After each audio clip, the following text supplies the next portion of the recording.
Yo, ladies and gentlemen, we are back again with another interesting Jay Slater video. As you can hear, I'm still under the weather, ladies and gentlemen, but we're not going to let that stop us from getting justice for Jay. In fact, much appreciate every single one of you that left a comment on the last video, wishing me a speedy recovery. Thank you ever so much. Much appreciate every single one of you.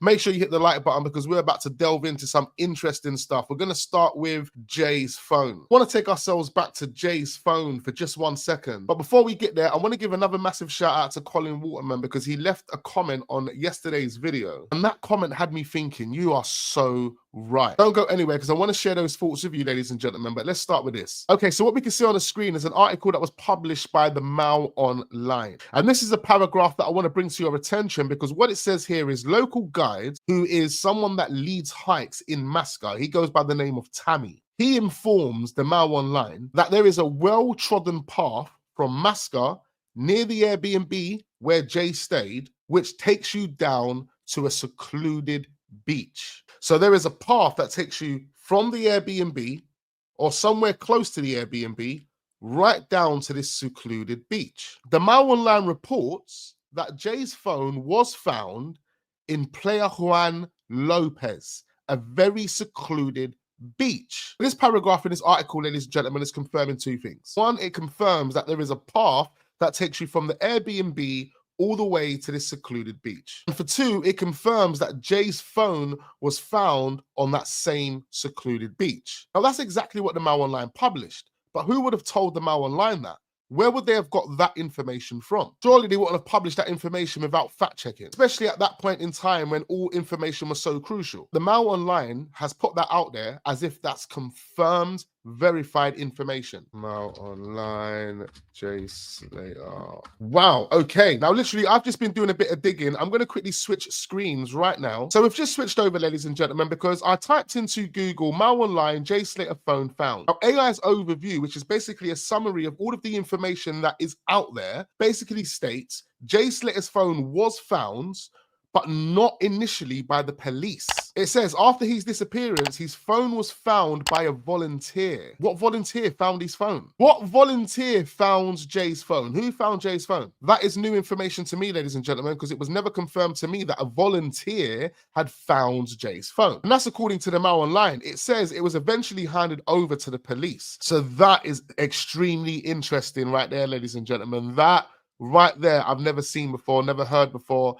And that is new news to me. A volunteer found Jay's phone. I mean, that is news to me, ladies and gentlemen. A volunteer found Jay's phone. That's never been mentioned whatsoever in this case before. I was actually just looking at a few reports published by the Mail Online. I wanted to share them on the screen, but unfortunately, I've got ad blocker on. They don't accept you reading through their articles if you're using ad blocker because they love to promote millions of ads to you. Although I didn't really spend enough time looking for the article about the phone being on a secluded beach, what I did stumble across was Chris finding the glasses. Remember when Chris found those glasses and one of the lenses had been popped out of the frame? That story was extremely interesting because in the same article, it said that Chris believed that Jay's phone had been thrown in a certain location and that he had tried to get to the point of where Jay's phone was and he found it challenging. That article was published on the 1st of July. So this is more or less when Chris starts to get himself heavily involved in the search for Jay. What's extremely interesting is we never got any feedback from those glasses. We were never told if those glasses were Jay's,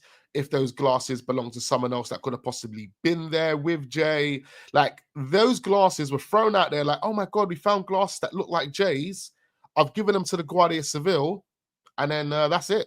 Done and dusted. Like, done and dusted. It was never confirmed whether those glasses belonged to Jay. Firstly, Jay was wearing Ray-Ban glasses. There was no Ray-Ban logo on those glasses that Chris found. Secondly, a female who knows Ayub, who had conversations with Ayub, who I also know, told me that the glasses that were found by Chris actually belongs to Ayub. How she claims she knows that is through mid-conversation. Ayub said to her, he couldn't find these glasses that he had with him at the Airbnb. So where did those glasses go, Ayub? Maybe it was the ones that were found in Masca, the ones that Chris claimed could belong to Jay. Pretty interesting, right? Now, what's also interesting, ladies and gentlemen, is a comment that was left on my last video by Colin Waterman. Big you up, Colin. Much appreciate all these subscribers, because it's not only my input that goes into these videos. No, it's also yours. Your opinions, your thoughts, your own research, the own dots that you guys connect. Whether you send them via emails or leave them in the comment section below, they do really help.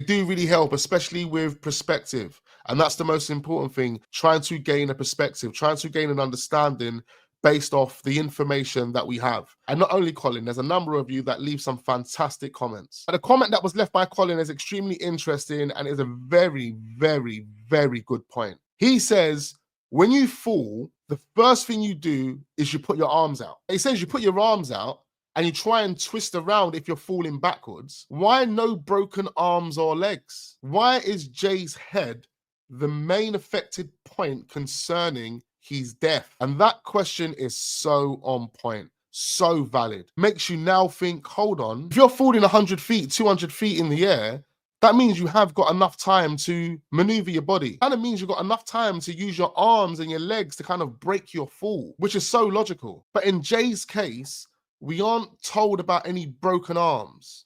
We're not told about any broken legs. We're told about abrasions, cuts and bruises, but most importantly, head trauma, brain injury. Why wasn't it important for Dr. Richard Shepherd to mention Jay had broken arms?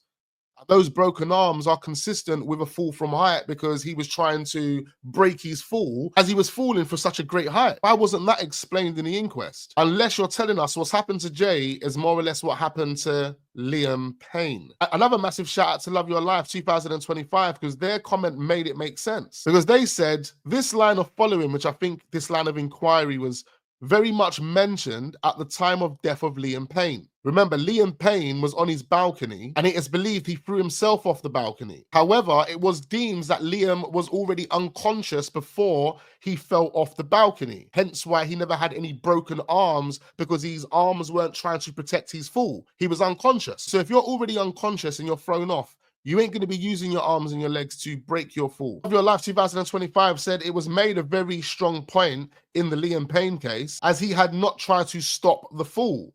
They concluded he was already unconscious at the time of the fall. So there we have it, ladies and gentlemen. We've got two falls from height. One, a person is unconscious. So therefore, he's not using his arms and his legs to kind of break his fall from height. But the second person is meant to be deemed conscious and went into an area that was dangerous and they took a slip and fall, but they never used their arms or their legs. They just fell, and the main injury that instantly killed them was a head trauma. Now, in all fairness, I don't think there's been enough investigative work from the authorities gone into what happened to Jay leading up to him being in that ravine for them to really determine if this was an accident or not. They're just writing it off as death by misadventure because his body was found in the mountains, and based on the story that the friends have given them, he was lost in the mountains. But again, big up Colin Waterman for leaving that comment, because that hit nails on the head. Absolutely bang on the money. How does a confident, brisk walking Jay go into a ravine, fall, and just fall straight flat onto his head?